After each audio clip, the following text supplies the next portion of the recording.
Okay, looking at Freemasonry, cults, and false religions. Few people understand what they're getting into when they join the Freemasons. On the outside, it looks good with fellowship and supporting good causes and hospitals and all of that. Most join because they're friends and church members or family members.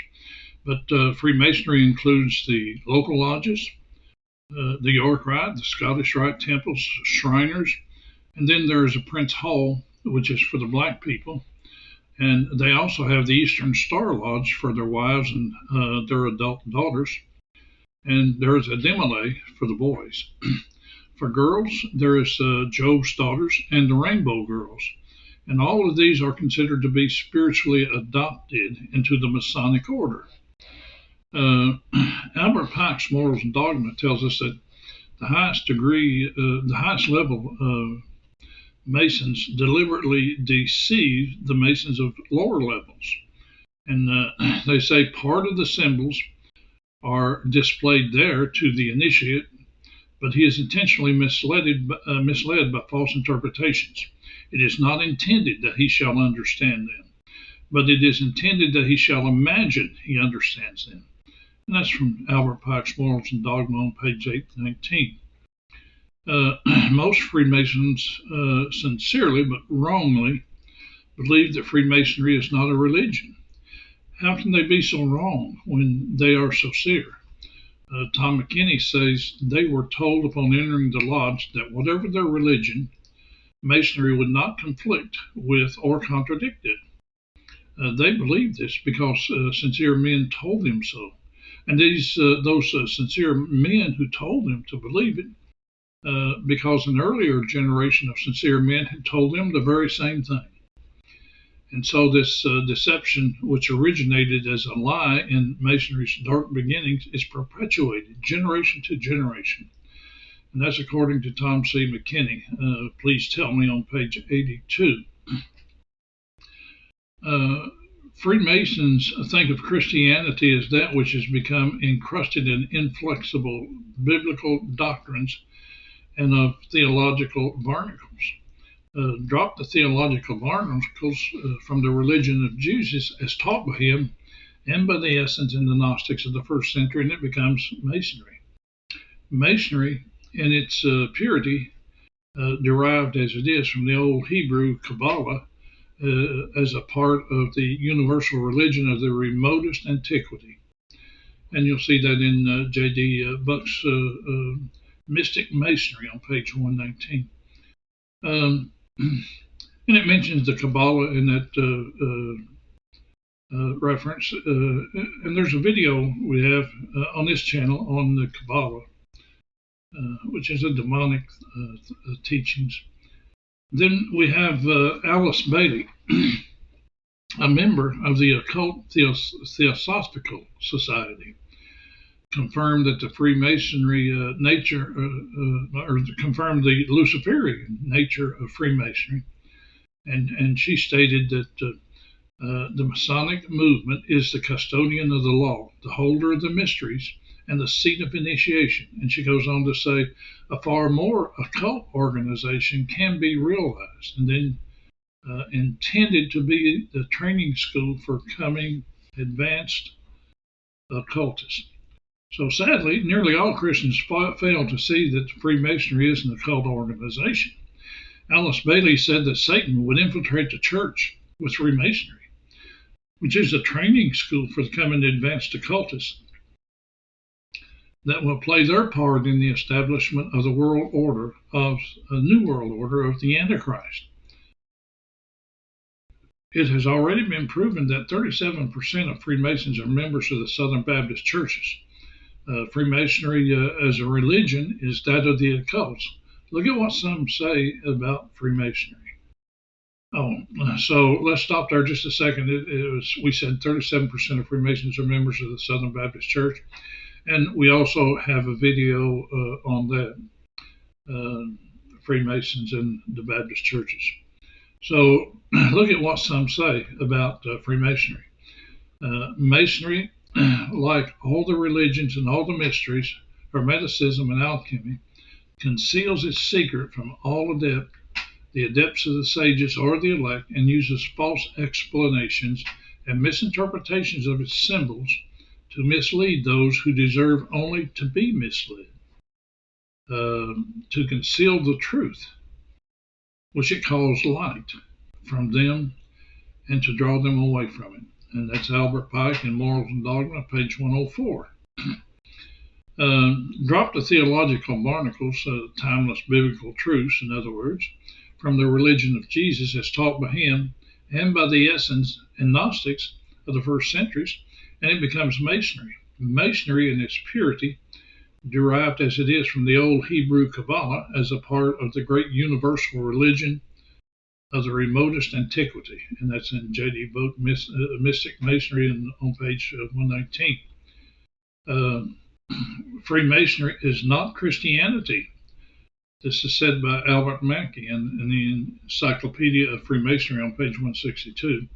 It says, Freemasonry is not Christianity, nor a substitute for it. It does not meddle with sectarian creeds or doctrines, but teaches fundamental religious truth. And, originally they said they weren't involved in teaching religion. But anyway, now let's look at some of the religions that were established by Freemasonry. If you were unaware of this, you might be surprised. And a lot more could be added to this, but it would be an extremely limited or long video. So we will just cover a few of them. First is the Mormon Church.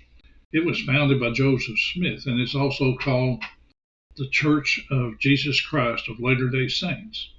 First, we find that Joseph Smith and his followers were Masons. Their priests go through the first 3 degrees of Freemasonry. And some Mormons claim that Masons murdered Joseph Smith, so Mormons are no longer allowed to join the Masonic Lodge. So next we'll look at Scientology, established by Ron Hubbard. Once stated that writing for a penny a word is ridiculous. If a man really wants to make $1 million, the best way would be to start his own religion. That's what Ron Hubbard said. And so Ron Hubbard started his own religion of Scientology. Ron Hubbard is a high degree occult Freemasonry and a friend of Satanist Aleister Crowley. Next, look at the teaching of witchcraft, which the name was changed to Wicca and was introduced to society in 1951 by a Freemason named Gerald Gardner. He was also friends with Satanist Aleister Crowley. We find that Gardner was the first public witch of modern times. He changed the name witchcraft to Wicca and called it an ancient religion. Wicca is a modern Masonic operation, that the resurrection of the ancient pagan religion. The Seventh-day Adventists, called the SDA, the first letter of each word, was established by Ellen G. White, who is a false prophet. There is a large Freemasonry obelisk marking her grave, if you needed any more proof. But it is involved in the New World Order and displays occult symbols on their literature and magazines. The key symbol of the New World Order is the eye. In the images of the Seventh-day Adventists, you will find one of the eyes always darkened, which represents Lucifer. Most of us have seen the all-seeing eye and know that it symbolizes Lucifer, but did you know that it represents spiritual knowledge of good and evil? This also means that Satan is the god of this world and rewards them that serve him and worship him. So the Seventh-day Adventist looks good, but so does Freemasonry.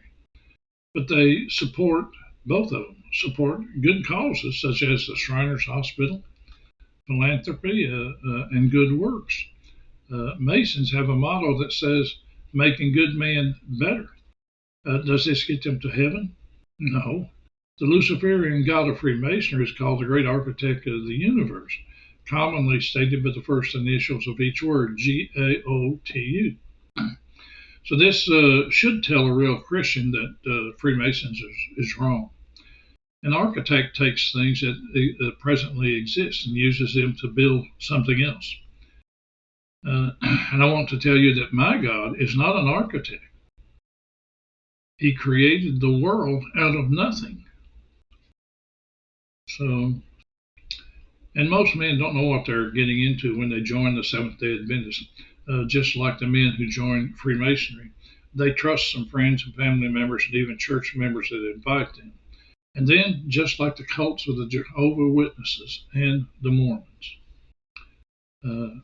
it should be already be clear to anyone that Freemasonry is anti-Christian.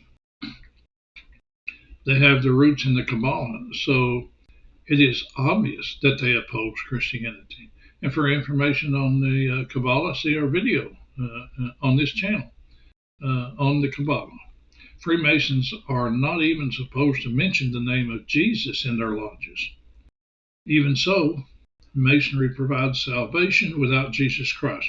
Here's a quote by John Hurtle Company, the Masonic Bible, pages 10 through 11, or 10 and 11. It says, the symbolism of the master's degree as we have it now is necessarily restricted to the first temple and to the present life, although it reaches a climax in the assurance of a future life, all without the aid of the Bible, God, Jesus Christ, or the church.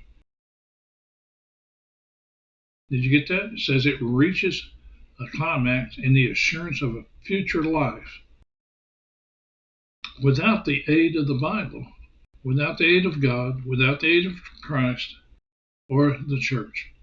And this is clearly contrary to the Word of God, which tells us, Jesus saith unto him, I am the way, the truth, and the life. No man cometh unto the Father but by me. And you'll find that in John chapter 14, verse 6. So please stay away from the occult Masonic lodges and all the false churches that they have established and other churches they have invaded and led astray. It is all designed to lead people to the lake of fire. Thank you for listening.